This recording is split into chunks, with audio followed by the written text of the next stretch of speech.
तुमचे पार्वतीवर किती प्रेम होते हे मला आज कळले आहे।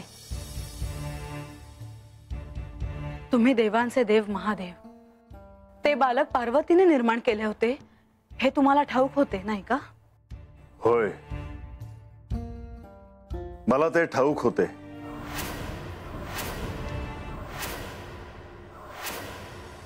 नारायण नारायण। हे प्रभू, श्री म्हाळसा देवींना हे सारं ऐकून गतजन्मीचे काही स्मरण तर झाले नसेल ना?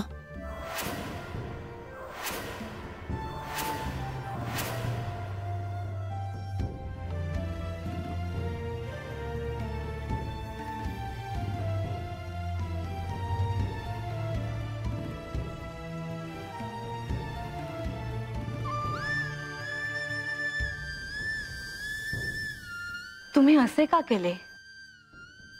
तो बालक म्हणजे तुमच्या प्रिय पार्वतीने निर्माण केलेला पुत्र होता, म्हणजे तो तुमचा देखील पुत्र होता। तुम्ही त्याचा वध कसा करू शकता? कारण ते तसे होणे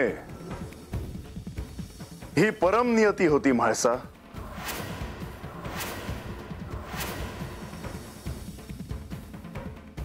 त्याचे मस्तक शरीरापासून वेगळे करताना तुम्हाला काहीच कसे वाटले नाही? हा एक बालक आहे, याला जरी बघितलं तरी माझ्या मनाला समाधान मिळतं, प्रसन्न वाटतं मला। आणि तो तर तुमच्या प्रिय पार्वतीने निर्माण केलेला बालक होता।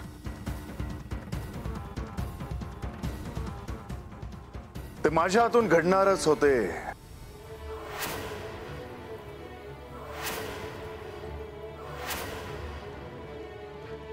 हे तुमच्या हातून का घडणार होतं? कारण मला तसा शाप होता।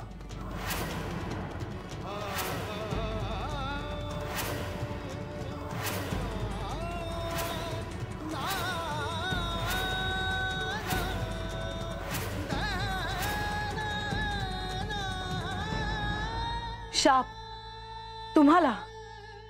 आणि तुम्हाला कोण शाप देणार आणि का? देवांना देखील काही गोष्टींना सामोरं जावं लागतं।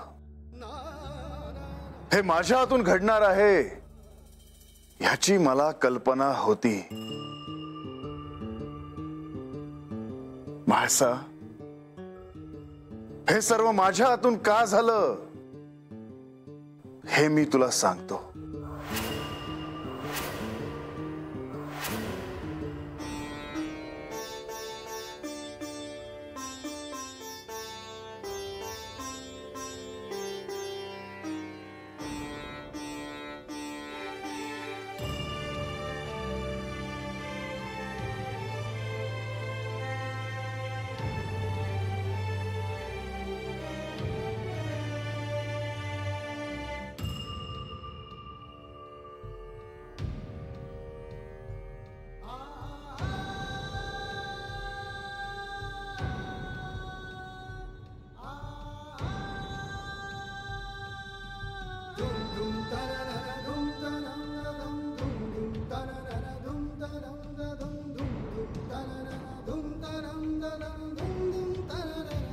हे प्रभू, सूर्यदेवांचा मृत्यू झाल्यामुळे सगळ्या सृष्टीत अंधकार पसरला आहे।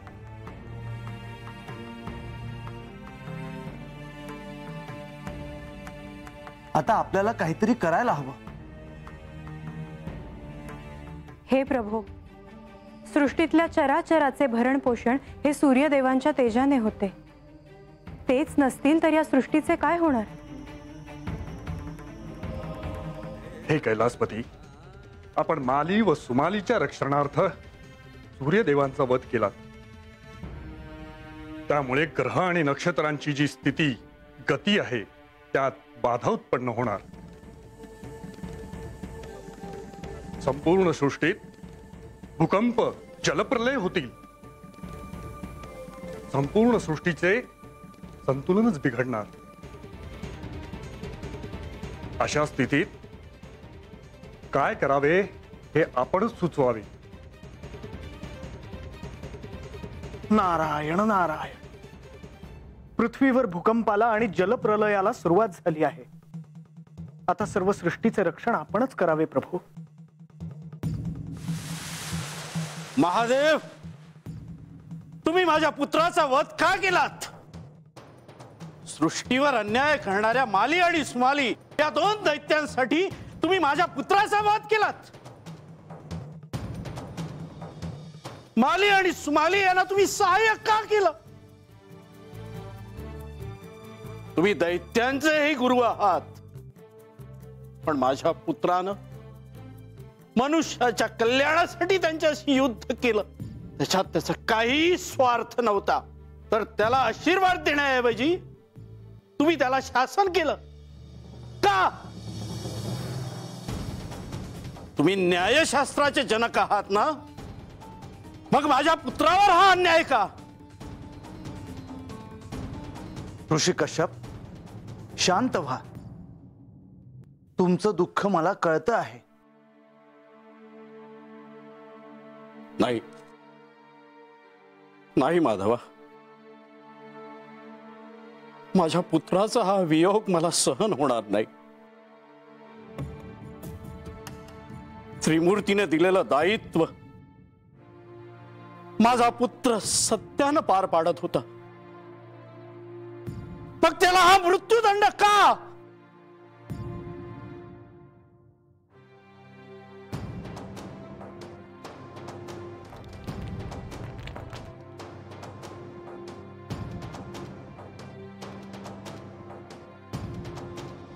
महादेव, मी कश्यप, सूर्याचा पिता, आदितीचा पती, तुम्हाला शाप देतो.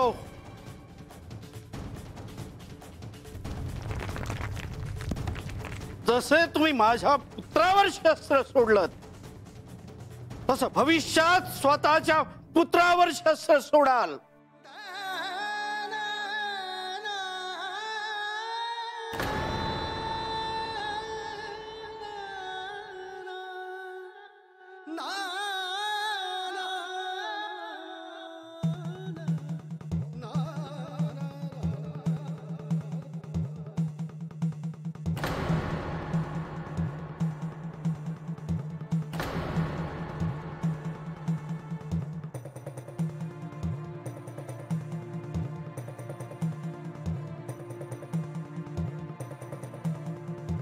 कश्यप, मी तुमचा शाप स्वीकारत आहे.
हे प्रभू, माझ्या मुखातून आपल्यासाठी शापवाणी निघाली,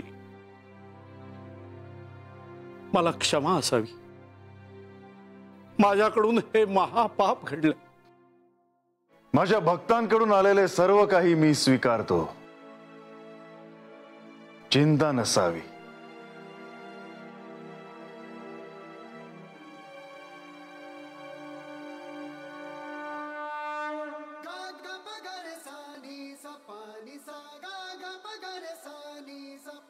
हे असे घडले असेल याची मला कल्पना नव्हती. तुम्हाला देखील अशा गोष्टींना सामोरं जावं लागतं हे मला ठाऊकच नव्हतं. जे परमनियतीने लिहून ठेवलं आहे ते घडल्याशिवाय राहणार नाही.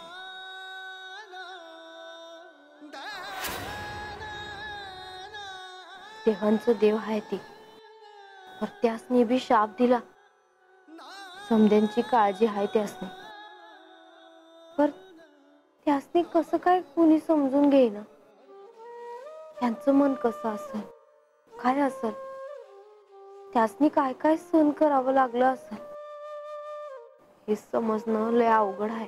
वय ग, उगा नाही देवांचा देव आहेत ते.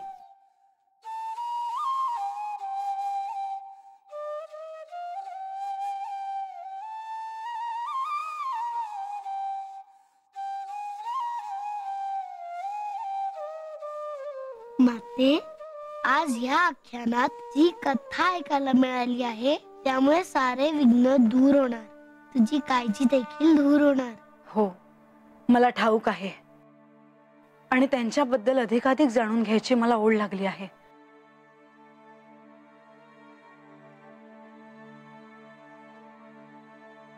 देवी, तुम्हाला जशी श्री गजाननांबद्दल जाणून घ्यायची ओढ आहे तशीच ती सर्वांनाच आहे. नारायण नारायण. तर असे हे श्री गजानन, माता पार्वती आणि श्री महादेवांचे पुत्र.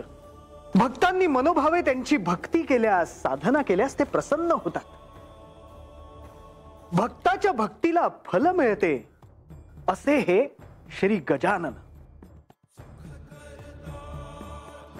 मुनिवर, तुम्ही देखील श्री गजाननाची स्तुती लिहिली आहे हे सर्वांना ठाऊक नाही. होय मुनिवर. होय देवी. आज या आख्यानातला हा योग विलक्षण म्हणावा लागेल. मुनिवर, तुम्ही ती स्तुती सर्वांना सांगणार नाही का? होय देव.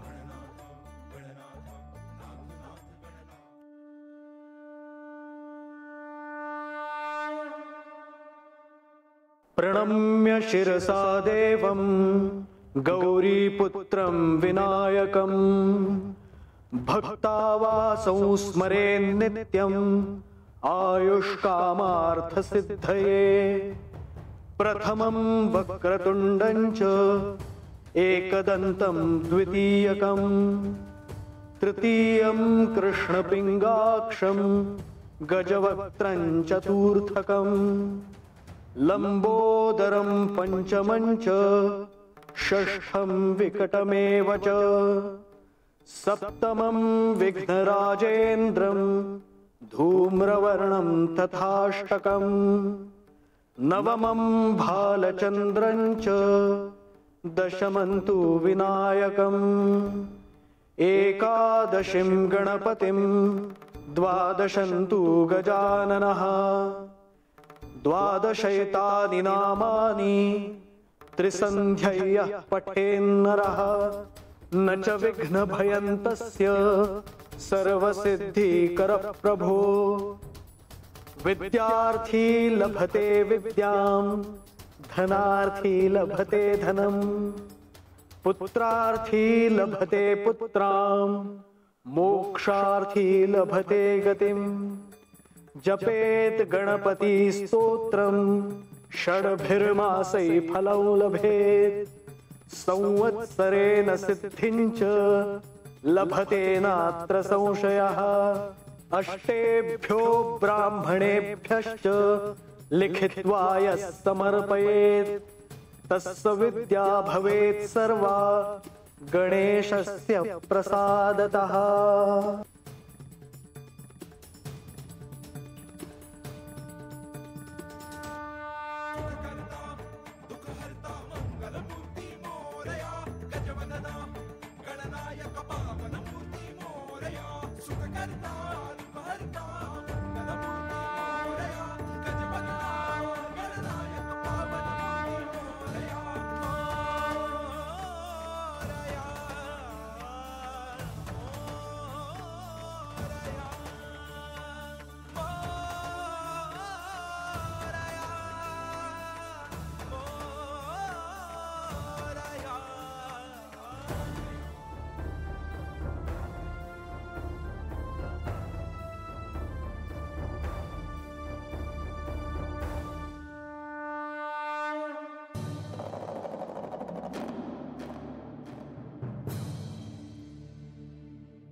आज तो पुन्हा सगळा प्रसंग माझ्या डोळ्यासमोर उभा राहिला. त्या प्रत्येक क्षणात या शिवाचे काय झाले हे केवळ तो शिवच जाणे. तो भूतकाळ आहे आणि ते मला कळू शकतो. ह्या घटनेचे भविष्यातही श्रवण पठण होईल, परंतु त्यामागचा अचूक नेमका अर्थ भक्तांसाठी समजून घेणे सोपे नसेल. आख्यान सुरू असताना एका क्षणी मला असं वाटलं की मातेला स्मरण होतंय की काय. पण या कथा श्रवणाने काही गोष्टींची सुसंगती तिला लागेल असे मला वाटले. आज पुन्हा मला कैलासाची खूप आठवण येते आहे.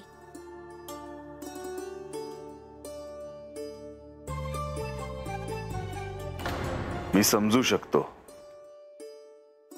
कित्येक घटनांचा साक्षी आहे कैलास. तू, मी, कार्तिकेय, पार्वती, नंदी, गण आणि जयादेवी. होय, पार्वतीची ती बालपणापासूनची सखी असणं,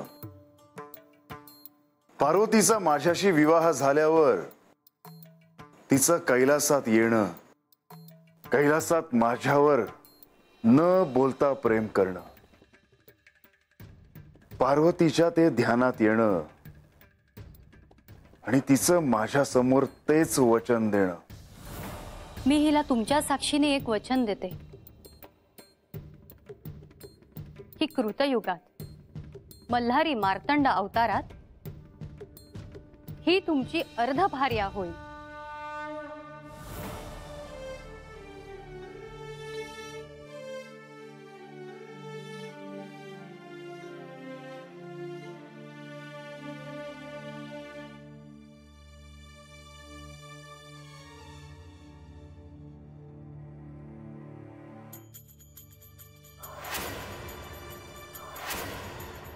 तुम्ही दोघे असे शांत का?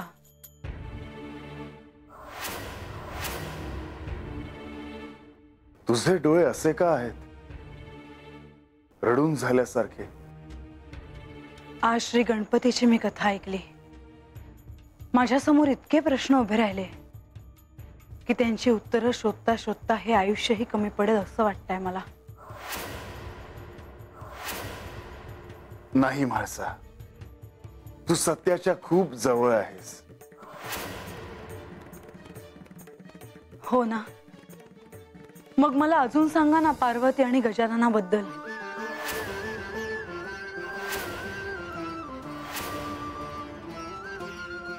सांगतो.